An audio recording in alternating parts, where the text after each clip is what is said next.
All the disrespect before you play back, button check. Button check. What's up, Button Check fam? Thank you guys for tuning in once again. It is Saturday, the weekend is here, we done made it. And as you can probably notice, usually it's not a big deal to normal people, but we ain't normal people in this bitch. I'm not wearing a hat. Why? Because I had an important interview come up, so I treated myself to a cut. Y'all know I don't do that, I cut my own damn hair, but this time I had to treat myself. And if I'm gonna spend that damn much money for a cut, ain't nothing going on in this damn head. Everybody gonna know it. And after the shameful self-promotion of my haircut, we got buttons to check. We got the hot topics, we got the hot clips. And yes, some of you might be wondering, where's the wifey? Because you said on Saturday she's gonna be joining you. Well, she actually did, believe it or not. We filmed a whole damn episode, talked about simping and relationships and gaming, but my mic, because we used a different mic than this one, was cutting in and out, so I had to chop it. I didn't feel great about the quality in putting it here. So we ordered a new mic, and I don't want to trash all that footage because we had quite a lot, man. It was like 30 minutes. So what I'm gonna do is condense it. I'm gonna put it on the Patreon. If you guys want to watch that, it should be not, by the time you watch this, it's Saturday morning, so it's not there yet. If you guys want to watch it, it'll be there by sometime Sunday. Anyway, I'm talking way too much. We're just about to check these buttons. Hope you're having a good day because it's about to get better, just like this haircut. Let's go.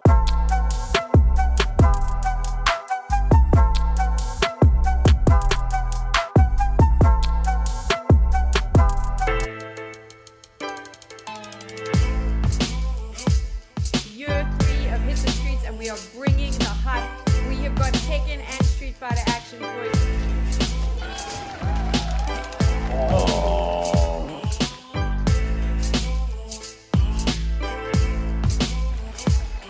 With Rip Hit the Streets, I think it gives a lot of South Africans, especially in fighting games, hope.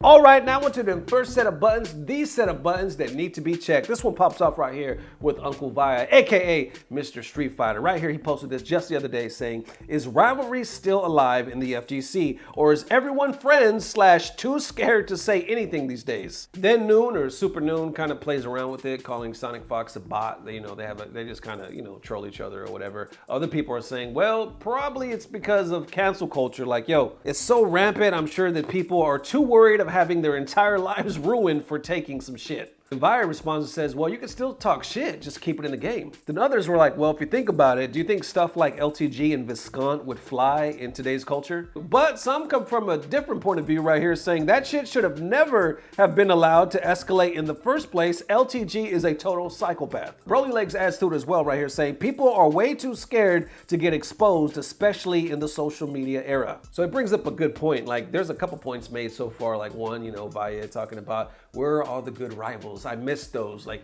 those used to what we used to live for. They used to pump up like hype as shit right in the FGC. Others though saying, well, if you take the Viscount LTG, one of the most legendary ones, right? And people that are not even in gaming or FGC saw that shit. But you have some players like this saying, well, I think it shouldn't have escalated in the first place. That dude is a total psychopath. But if you think about it like that, if it never would have escalated, we never would have had that moment. So when it comes down to it, do you think that moment was worth it? Do you think the entertainment was worth it? I'm gonna say why I think it was worth it at the end of this video because I just thought about something. I'm gonna write that shit down right now. Anyway, stay tuned. Then you got Javits adding to this as well, saying right now, since everything is online for the most part, it's harder to establish a real rivalry since lag plays a big part in outcomes of matches / in-game interactions. Some playstyles are enhanced online, unusually extremely aggressive, and some are weaker, reactive / defensive. Sanford Kelly adds a little spice to the pot right here as well, saying sponsored and too scared, yes men and fanboy central can't have a conversation without belittling or dismissal of advice. No Kami adds to it as well right here, saying call out / starting rivalries require confidence.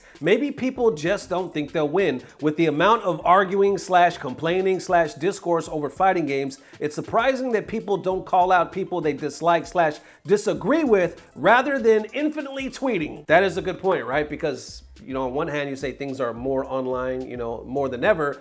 But on the other hand, it would also could be said, since we're all online a lot, that we're arguing more than ever. And if that's the case, we're the rivalries. We're the call outs. You know what I'm saying? If we're disagreeing so much, were the call-outs. Could it be said though, like, you know, No Kami said, is it due to a lack of confidence? And then some look at it more like a generational thing right here, saying, honestly, I don't think the newer generation doesn't give a shit about rivalries and there's no reason to force it on them. Then you got more talking about it's the culture, like people are just too scared with the cancel culture. And then others saying, implying that rivals can't be friends as well is whack. And then people seem to agree with that as well. They're like, yo, well, you don't have to be an asshole to somebody in order to have a rivalry. You know what I'm saying? You could actually still be friends with them and still have a healthy rivalry.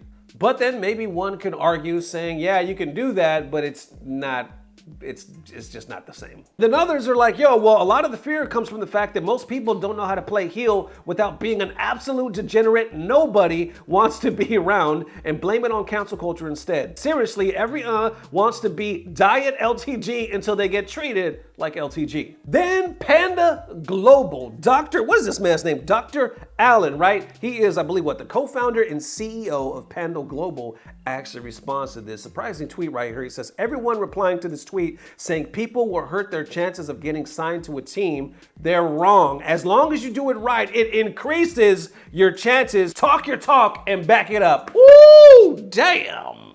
Can we do that? Can we not? Matter of fact, let's stand up. Can we not stand up and give this man some damn applause? Holy shit. Now everybody gonna be talking shit trying to get sponsored by Panda. Hey, but wait a minute. Is it, that's Punk's sponsor. I'm literally just realizing this right now. That's Punk's sponsor, and y'all know Punk talks that shit, so there you go. He also backs it up. He also wins a lot. Once again, there you go. Then the homie Justin Wong. Yes, I said homie. I don't have him in my phone book or talk to him a lot, but I still refer to him as a homie. Don't judge me, shut the hell up. I mean, he's my friend. I might not be his friend, but he's my friend. The homie Justin Wong says, good thing I called out Roundhouse for that money match then. Or when Punk stepped up against Hotashi. Yes, those were two legendary ones. A lot of shit talking, a lot of backing up. I love when Punk stepped up to Hotashi. Oh my God. Remember that we showed that clip? It was like 10 minutes of just trash talking shit. Then Justin beat Roundhouse for $10,000?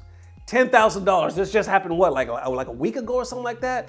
$10,000. So we do have some rivalries. I mean, there's some stuff in the works. We could see these are kind of healthy. I don't think anybody really hates each other, but there was some serious trash talk, especially when it comes to the Punk one.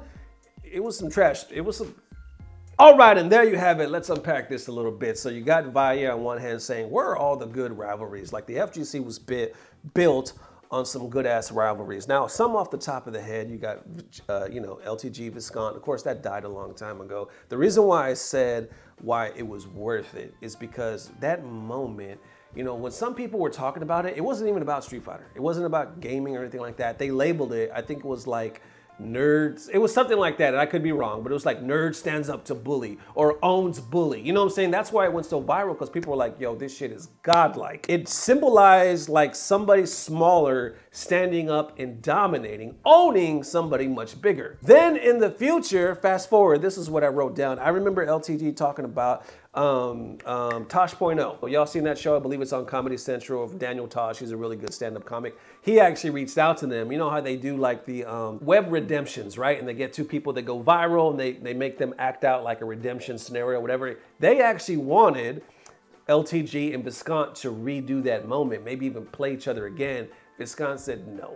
Viscount said, hell no. LTG got pissed because I think they were going to offer him 10 G's or something like that. I could be wrong with the money, but I know they were going to offer him some damn money. He got pissed because he was like, let's just fucking do it. Viscount was like, nah, I don't want to have nothing to do with it. And the reason being, I mean, I didn't talk personally to Viscount or anything, but I could only imagine that the reason why he did it, because there was a genuine beef between him and LTG, and he knew that if he did it, it would just simply give more shine to that moment and help build this dude's brand. So because of that, he was like, nah, I'm gonna turn down this money. I'm gonna turn down this Hollywood shine.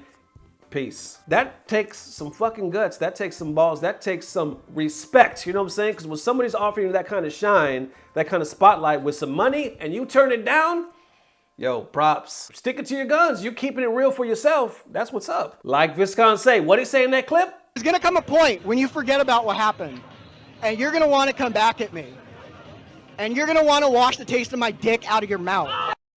Now the funeral is over, and all the tears of... But I ain't gonna lie, man. I would love to see if somebody were to arrange it, like if you were to get those guys to play again. Shit, I'm watching. You're not watching? I see one of the next ones is Sonic Fox versus PL, right? That was a godlike rivalry. It's still there. That one, if you see the way they talk to each other on, you know, Twitter or whatnot, they don't like each other. I'm not gonna say they hate each other or anything like that, but there's still some beef to where I know that when they play, they gonna play the shit out of each other. Like, it's gonna be some passion behind it. You know what I'm saying? Like, they definitely want to win. Nobody wants to lose to the other one. So say what you say, but you can kind of register it. I always make references to the UFC, but it's kind of the same thing, right? When you watch fights, yes, people love a gentleman. People love to show respect. That's what's up, especially after the fight, right? If it's after the fight, nobody likes a sore loser. Just admit that you lost or if you won or whatever, but bury that shit. Be good. But before the fight, come on.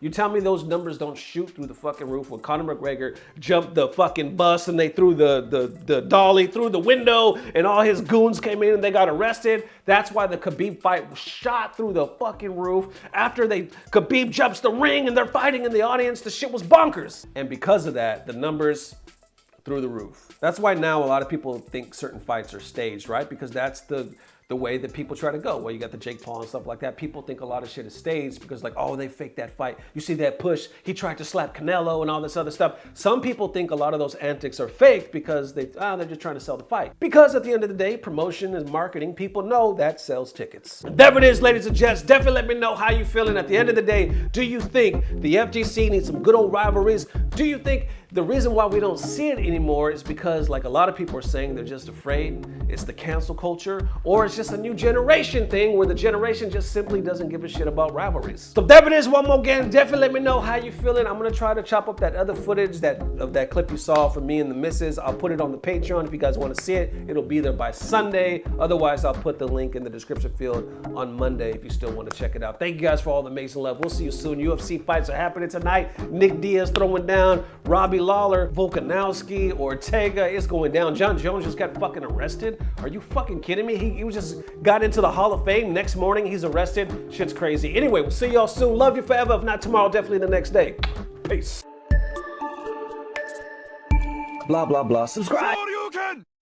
Then, you know, I looked in the corner over there and said, what's going on over there? Pulled a tweet all the way from left field and saw Super Arcade Dojo posted this to Alex Valle saying, not trying to be a jerk here, LOL, but you made friends with the enemy first, LOL. Come on now, bro. Can we get a low-key shots fired sound effect in here? Like around here? Just a low one. Just a low one. Yeah, that's a good. That's what this was. It was low-key, you know. Kind of friendly, but low-key.